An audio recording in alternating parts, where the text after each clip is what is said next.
Overall, last year, 1.3 billion people took trips around the globe, spending $1.3 trillion. They're the official figures of the United Nations World Tourism Organization, making tourism and hospitality the third largest industry in the globe. There are 270 million people around the globe engaged in our industry. This is the 20th anniversary of the Good Friday Agreement. Tourism Ireland markets the island of Ireland, north and south abroad. And last year was a record year. We saw 10.6 million visitors come to the island of Ireland, spending 5.6 billion euros, supporting 300,000 jobs. That's about 1 in every 10 jobs across the whole island of Ireland, and all those benefits spread north and south. Here in the Republic of Ireland, that total was 4.9 billion euros, up 6%, with 9 million visitors coming here to the Republic of Ireland. When we look at the performance for 2018, it's been a very good start. We've seen numbers increase by 6.7% in the first half of 2018. And this is a broad market breakdown. We break our markets down into 4 main market areas. The biggest by volume is Great Britain, and the spend, which is the first quarter spend, that's the latest data available, up almost 5%, visitor numbers up 2.3%. That's a welcome return to growth in Great Britain, but we caution at the moment to say that that doesn't necessarily represent a turnaround in a long-term trend. It's good to see that rebound, and it certainly has steadied the ship, and the air and sea access picture from Britain is stable as well. But we're very heartening given that there had been a reduction in 2017. On the left-hand side, North America goes from strength to strength. North America now, from a holiday perspective, are the biggest spenders in Ireland, and the revenue in the first quarter alone up 28%, with visitor numbers up in the first half of the year by 10.7%. Mainland European has been the star performer of Irish tourism over the last 10 years, and revenue up a staggering 21% in the first quarter, with visitor numbers for the first half of the year up in excess of 10%, driven largely by markets like Germany, a reason for which I'll touch on later on, and other areas which are the developing and emerging markets, revenue up 12%, again a very strong performance from those regions, aided by additional and new air access coming in from those regions, and a bigger marketing and promotional effort as well.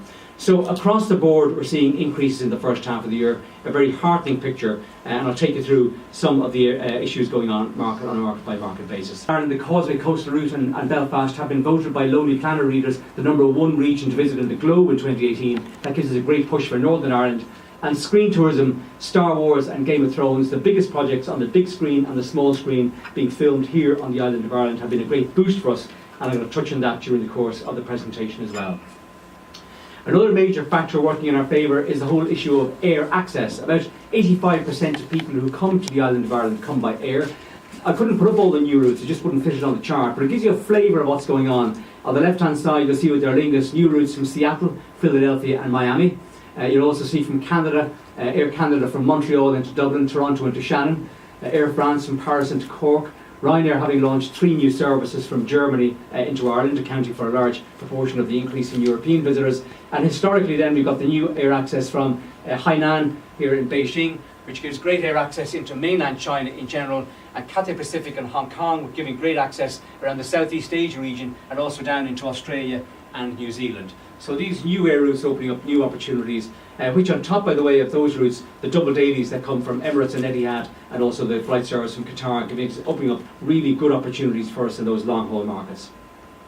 In addition to that, our presence on digital media is very, very strong. We acquired the Ireland.com name from the Irish Times back in 2011. We've completely redeveloped that to the point where we've had 12.6 million visits in the first half of 2018. That's an increase of 6%. In excess of 20 million unique visitors will come into that website, which gives us a great portal. We have about 14 different languages translated across the globe for Ireland.com, which is fully integrated, by the way, with our social media reach. Again, an area where we're out of the blocks very, very quickly.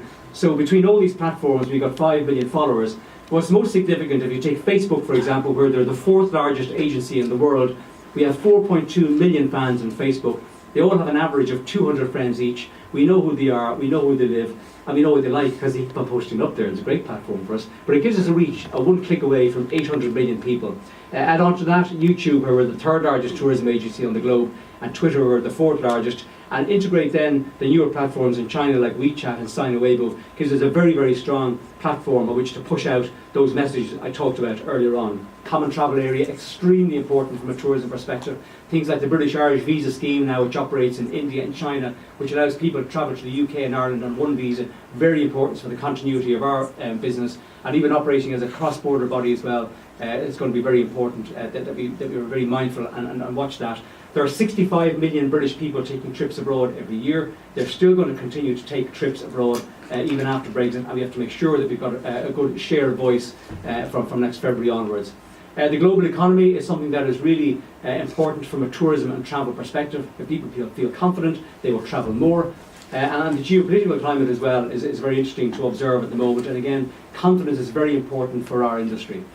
Industry capacity, we're at a completely different stage of the curve where we were 7 or 8 years ago, when we had a large surplus of hotel rooms.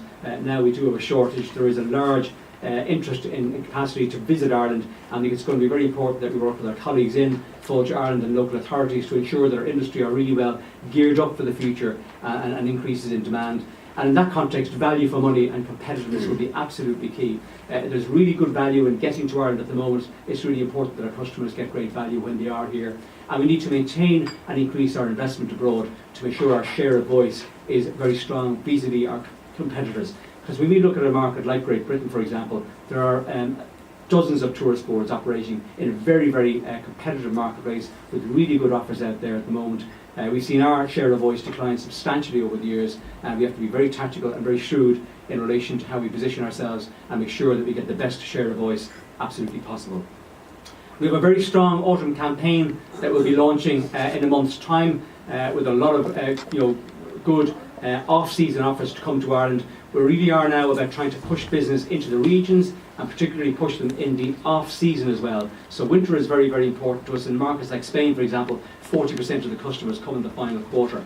Here's an example of a collaboration that we have now operating with Sky Sports and the Golf Channel over in Great Britain, with personalities like Padraig Harrington that will give Ireland good reach in Britain.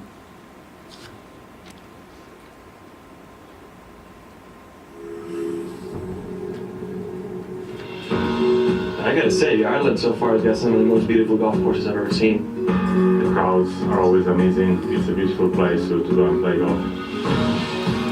You couldn't describe the feeling of praise that we have here, welcoming everybody. It's a fantastic piece of land and a great setting. Being in the outer reaches of Ireland here, it can be raw, it can be rugged, but that's what makes it such a fun place to be. And what's not to love? Click here for more Sky Sports and Golf Ireland content.